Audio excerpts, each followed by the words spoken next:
Seasoned with Grace Unbox presents Tune Up Tuesdays. This live weekly event is here to provide you and your family with tools for stronger family relationships. And now, here are your hosts, Doctors Robert and Denise Davis. Hello everyone, and welcome back to another episode of Tune Up Tuesday, presented by Seasoned with Grace Unboxed. Tune Up Tuesdays is designed to provide tools and strategies to tune up, to improve, and to enhance family relationships. We want to better help you gain a better understanding of your family, as well as equip you to improve all family relationships. We hope to be a resource as you improve in every area of your family functioning. So let's get started. Robert, would you recap for us? You've been waiting for me to do the recap since you've been doing a recap every other week. All right, let me show you how it's supposed to be done. Murray Bowens is what we are focusing on, and we're looking at family therapy and clinical practice, page 436. When any key member of the family can accurately observe what is going on in their family, as well as the part that they play in it, when they can control their own emotional reactions, when they can avoid counterattacking when they're provoked, and when they can maintain an active relationship with the other key members of their family without withdrawing, emotionally checking out, or becoming silent, the entire system will change in a series of predictable steps. This is the essence of producing change in your family's system. This is the method of coaching one person through the predictable functionings of their family system and supervising their efforts to modify their own functioning in all other relationships. Very good. Well, you're Good welcome. job. Maybe Thank you should do it every week. We'll see. Okay. This week, we're going to conclude our discussion about counterattacking and defending ourselves without necessarily really honing in on counterattacking or defending ourselves.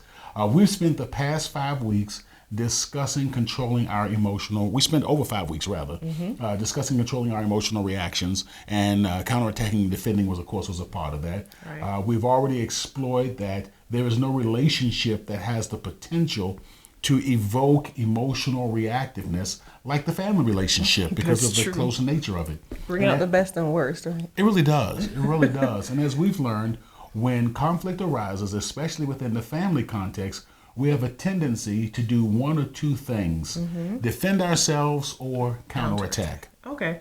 So, Robert, last week our conversation and our homework assignment was dedicated to developing a self. Okay. In other words, becoming clear about who we are and what are the guiding principles of how we interact in relationships. So to understand this clearer, we need to understand how our emotional computer was programmed. But before we go any further, we're going to ask you to fill some answers to a short questionnaire. So please grab a pen and a piece of paper, preferably your journal. Back to emotional computers. None of us were born into a vacuum, even those of you who were adopted or raised in foster care. A group of people, in most cases our family, programmed the way we understand and operate within relationships. There's a quote by Peter L. Stanke from the book How Church Family Works, Understanding Congregations as an Emotional System, page 38. And it says, our behaviors, our interactions, and our instinctive responses are programmed into our family's generational computer. And I like the way he really articulates that. It's programmed into our family's generational computer. Thus, it is important for us to do the hard work of understanding our family of origin and the emotional functioning of previous generations. This understanding allows us to become more self-aware. Once we become more self-aware, it is then easier to self-regulate. And that is true. We have a program, an emotional program, a mental program computer rather, that is pre-programmed. And as you mentioned earlier, there's an exercise that we would like for our viewers to complete.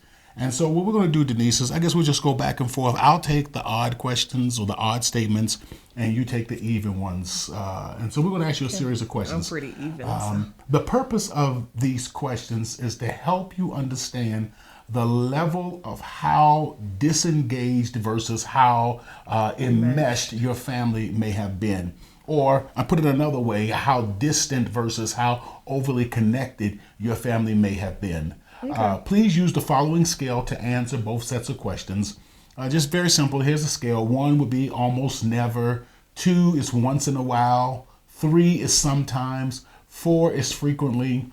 And 5 is almost always. Okay. Just so as we go through these questions, just think about it from that perspective, going from almost never to almost always. 1 to 5. 1 to 5, yeah. So I want you to think about that. Almost never to almost always. And so we're just going to take it. We're going to give you 20 questions, and I'll read it and then reread it, and Denise will do the same. Number 1, family members. This is your overly connected questions.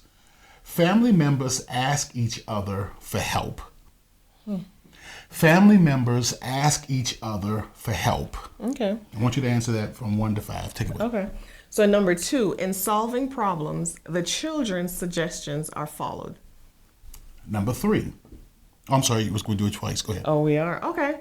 In solving problems, the children's suggestions are followed. Number 3, we approve of each other's friends. I want you to think about your family in this. We approve of each other's friends. I'll read it one more time. We approve of each other's friends. Okay.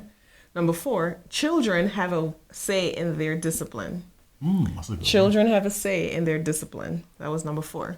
Number 5, we like to do things with just our immediate family. We like to do things with just our immediate family. Okay. Number 6, different persons act as leaders in our family. Different persons act as leaders in our family. Number 7, family members feel closer to other family members than to people outside the family. Family members feel closer to other family members than to people outside the family. Number 8, our family changes its way of handling tasks. So our family changes its way of handling tasks. Okay. Number 9, family members like to spend free time with each other. Family members like to spend free time. Family members like to spend free time with each other. I like to spend free time with you. Oh, thank you. Number 10, parents and children discuss punishment together. Wow. Parents and children discuss punishment together. Remember, this is on a scale of 1 to 5, and I want you to think about your family of origin, the family that you were raised up in. Number 11, family members feel very close to each other.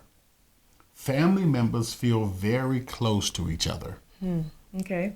Number 12, the children make the decisions in our family. The children make the decisions in our family. Number 13, when our family gets together for activities, everybody is present. When our family gets together for activities, everybody is present. Okay. Rules change in our family. That's number 14. Rules change in our family. Number 15, we can easily think of things to do together as a family.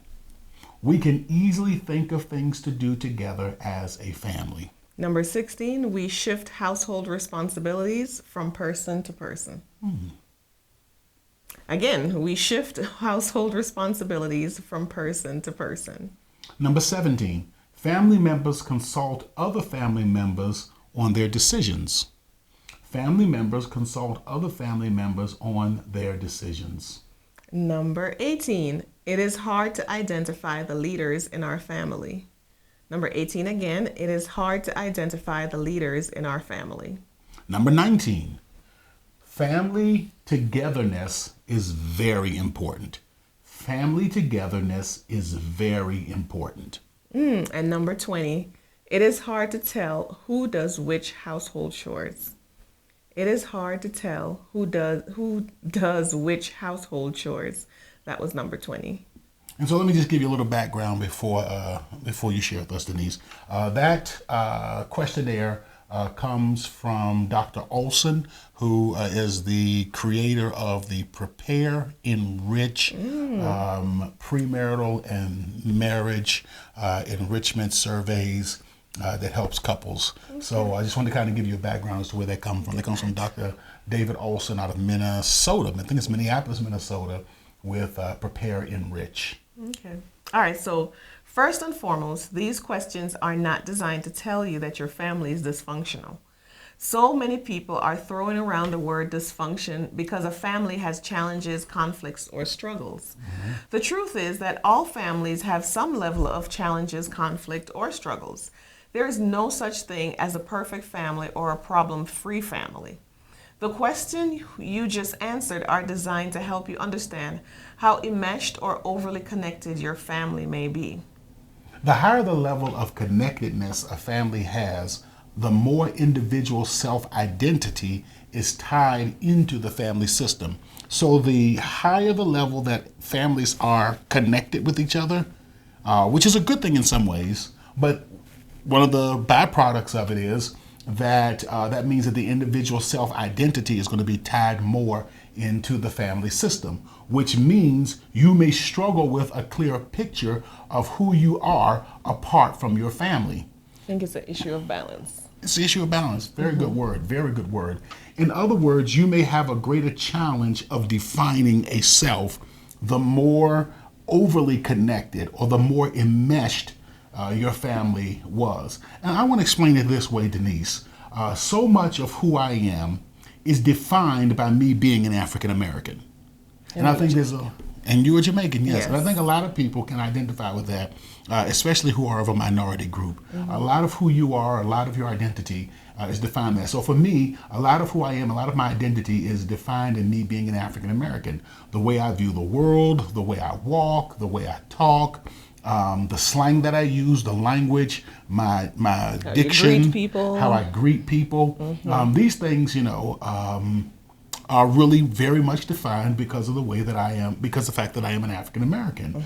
And so when I seek to define a self, the question becomes, where does my being an African American stop and my being just me being me, begin?